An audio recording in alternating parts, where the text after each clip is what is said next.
Hi, and welcome to a special edition of Steve Monison's podcast of No Return. I am Steve Monison. Today we're going to be answering listener mail, mail from Mrs. Deutsch's high school class up in Liberty, New York. They're so kind to submit like 17 questions to our cast, our characters, actually. So today I'm joined by Hank Panky. Hank, are you there? Hank Panky here and well. Excited to be in studio. Loving the chair you gave me. Quite comfortable on my tuchus. Hank, you didn't order a fire truck, did you? No, I did not. It could be the smoldering embers of my passion for life that called people here. They saw how on fire I am to help everyday people. I'll go with that.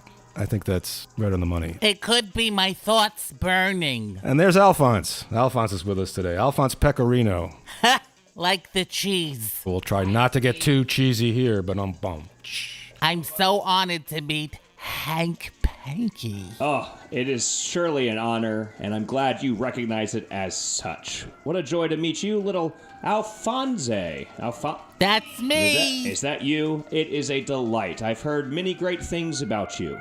Oh, go on. I have to confess to a bit of a lie. I'd heard nothing about you until moments before I entered the studio. That's just something I thought was polite to say. I look forward to making your acquaintance, and I have egg on my panky face. That's okay. One time I had ink on my panky butt.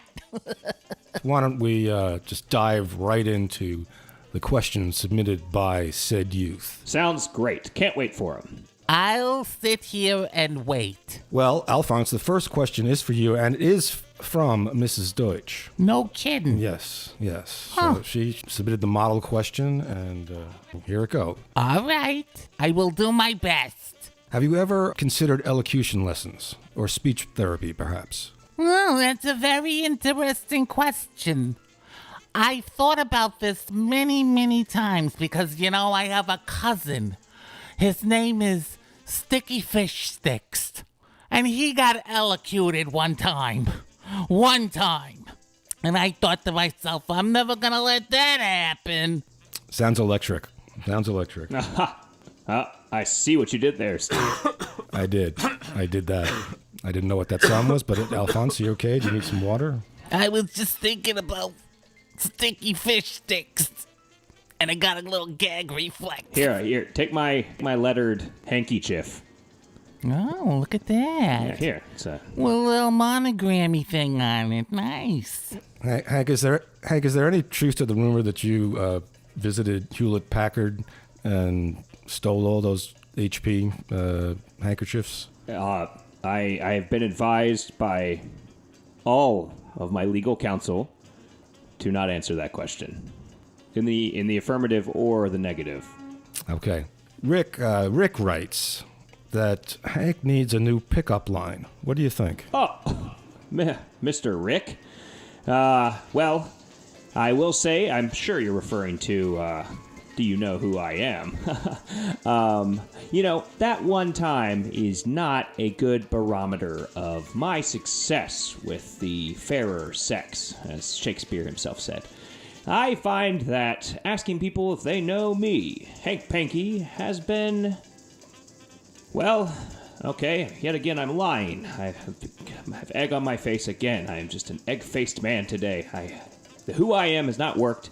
In fact, I tried it recently, and a young lady said I said that to her last week.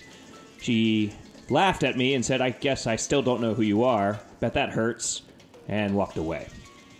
So, Rick... If you know any, let me know. Let me know if you got some good ones, Rick. I don't know.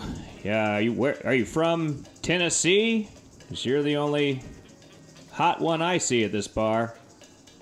Wow. Yeah, that would if I was a woman. Mr. Rick writes, let me tell you something.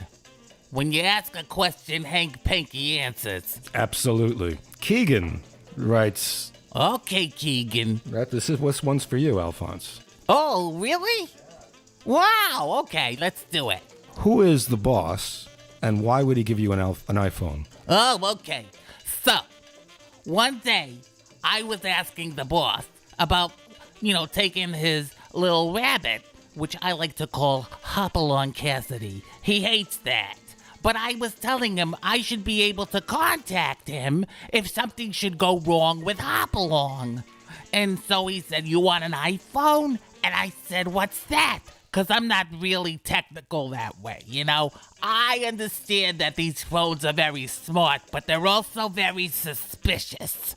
Who needs your phone to do so much stuff? I don't know. I don't. I just need to make a phone call and let, Boss Tally know that Hopalong just made little poopies. I think that's a fair answer. Seems to follow logically. If you need to keep an update on the little hoppy furry one's poopies, you would need some sort of phone to do that with. You know what's interesting about poopies when it comes from a bunny? They're little tiny little round balls. They just roll all over the place. One time he had a poopy and he rolled all the way down the hill, and I like to clean up because I'm a good citizen, and I had to run down the hill. Good for you. Good for you. That's good civic mindedness. It reminds me of that childhood song my mother used to sing to me. Bunny poopy, rolling down the hill. Bunny poopy, where did you spill? Bunny poopy, rolling down the hill. Bunny poopy, where did you spill? I just want to say that was friggin' genius. I agree. I'm going to be humming that all night long. Thank you very much for putting that in my head. Absolutely my pleasure. Bunny poopy, down rolling down the hill. Listen, you should record that. I think it's a hit. I've thought of that before. People have been telling me that for years. Hey, go back to Reader Rick. I think I've got my new pickup line. Just start the jingle. Yeah, that's a good one. Yeah, Rick writes. And Ryan and Steve want to know, maybe this will be a whole kind of something that will go into Hank Panky's inspirational classics. And where can they get a signed copy? That's what they want to know. Well, let me just put it out there, folks. Hank Panky's willing to sign anything and everything that you ask for him to sign. Just simply send it to my address at Anytown, USA, and I will happily sign it, seal it, and deliver it. Now, Raul or Raul, I would think it's Raul. I mean, that would be overly Americanizing it to go Raul, taking all the flavor out of the name. Anyway, Raul. What the heck? Yeah, like Busmo, like if someone just. I think Raul is like a character on Star Trek or something, not Raul. Yes, I think you're wrong. I think it's a Klingon. Raul. There actually is a language you can learn Klingon. Was the question just how to pronounce this kid's name, or? I forget. Well, the question, I hope you're not insulted, Hank. And I guess he's referring to when the visitation by the great spirit of Panky benevolence. Raul, or Raul, asks, how long has Hank been hallucinating and hearing voices? Oh, well, young man, young Raul, I want you to understand that everything I recounted that day was factual, true, and complete. I was visited by an amazing spirit, and this came after my horrifying dream sequence with the Dowager. And I've been visited by spirits all my life. I believe I am what people call a medium. And I speak not only with the voices of the oppressed, but the voices of the deceased in the hereafter. I thought I was a medium once, but it turns out I'm an extra small. You have a very petite build. I'm not surprised. Oh, thanks. I'm proportionate, as my mom used to say. You're very well proportioned. Excellently put. What's your mother's name? My mother, Daffodil. I'm sure your mom and her mom, my mom. Hello? Is this thing Hello? on? She doesn't like to be called by your first name. She thinks it's disrespectful, but I'll tell you what it is. Well, if you don't want to violate your mother's honor, I will understand. Her name was Wilhelmina, but don't tell her that I told you. Scout's honor. Our lips are sealed. No one will know that your mother's name was Wilhelmina. Okay? All right. Okay. And speaking of named things, Hank, Ray wants to know, whatever happened to your childhood pet turtle, Jimmy? I'm sorry. I just sometimes I hear his name. I just hear his name, and all I can see is his little stumpy legs, and how determined they were, and how powerful they were. Oh, Jimmy was not cremated. Jimmy serves as a valiant and vigilant paperweight on my desk. I had him stuffed at a taxidermist, a turtledermist, if you will. He is on my desk as a paperweight, and he has been there vigilantly watching the documents of the unemployed fly in and fly out of my inbox and outbox, out to new career ventures all over the country. Thank you, Jimmy, for your service. God bless you. Oh, that brought a tear to my eye. Thank you for giving me your little hanky. Do you want it back now? I think I could use that. Thank you. And I don't know why this says HP 360 Windows 10. I don't know what that means. And speaking of destinations, What? Eric wants to know. Eric. Eric. Being that we've established that Hank is altogether truthful in everything he says, Eric wants to know, can you prove that you've been to Wappingers Falls? Well, first off, if a Panky never lies, I should not have to prove anything beyond saying, I have been to X. I could put any location, any time, any reality, any dimension, and I have been there. I would put my word above all else. However, to prove to you I've been to Wappingers Falls, I will recount, via auditory sound effects, the sound of Wappingers Falls as they plummeted over the side of the earth and into a pool of luxurious, foaming, frothy water.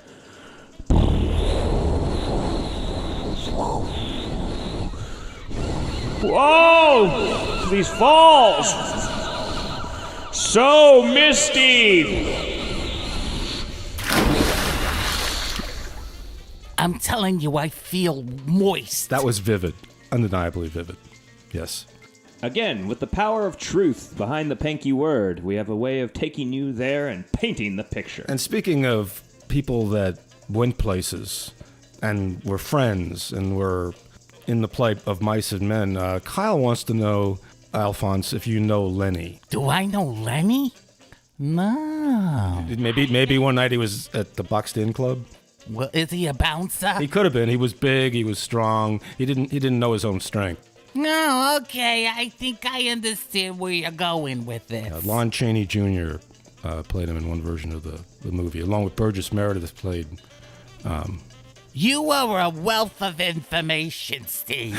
He played He played his good friend Wow, that sounds like a Jeopardy question. What is of mice and men, or something like that?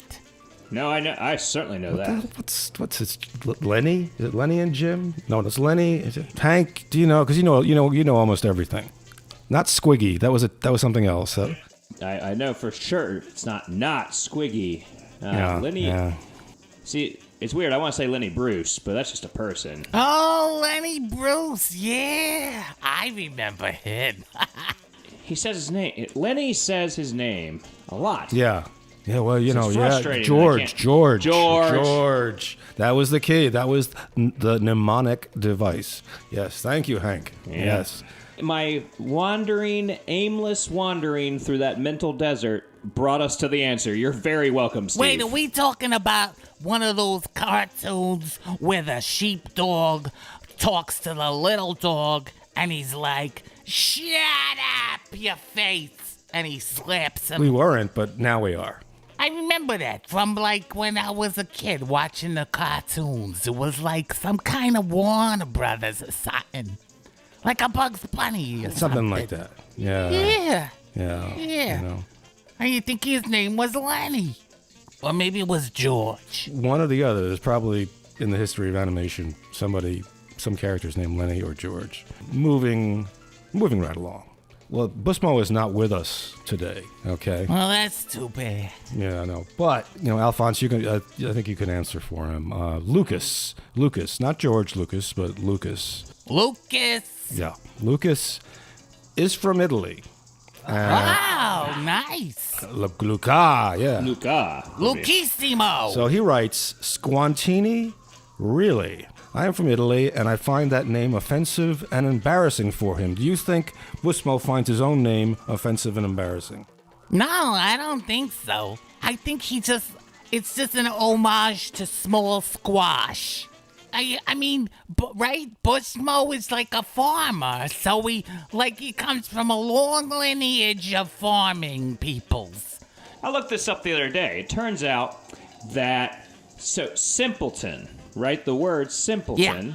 Yeah. I was only looking this up because, I was called this several times in one night by some very unpleasant people I encountered. Anybody I know? No, you know what? I don't think so, because you seem like an upstanding gentleman. I don't imagine you associate with these sort of roughnecks. No, not usually, but you never know when I'm with Boss Totali what kind of guys I'm gonna be hanging with. Remember, loose lips sink ships, my friend. What are you saying? What? I don't know. That saying seemed appropriate then. I don't know. Oh, okay. Anyway, simpleton came from people like ton, Yorkshire ton, and a place, and so it used to be an insult where people would say, "Oh, I bet he's from Simpleton," and that's where Squantini, I imagine, kind of came from too.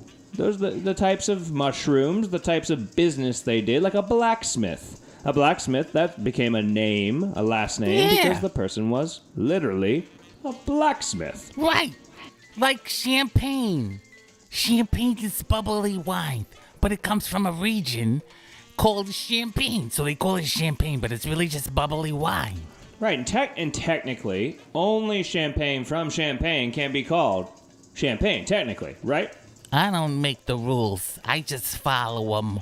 You're a good foot soldier. But I will say, it still makes me smile to say Squantini. Jeez Louise. That's some name.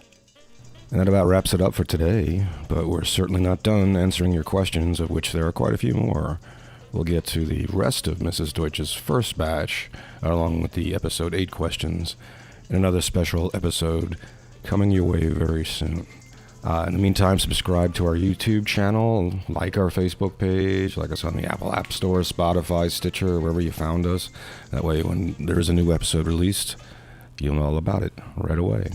And it helps us feel pretty good in the process.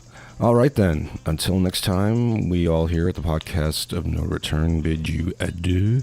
And if you have any questions for any of our characters, you can write to us at podcastnoreturn@gmail.com. Leave a comment on the YouTube or Facebook page, etc. And ciao for now.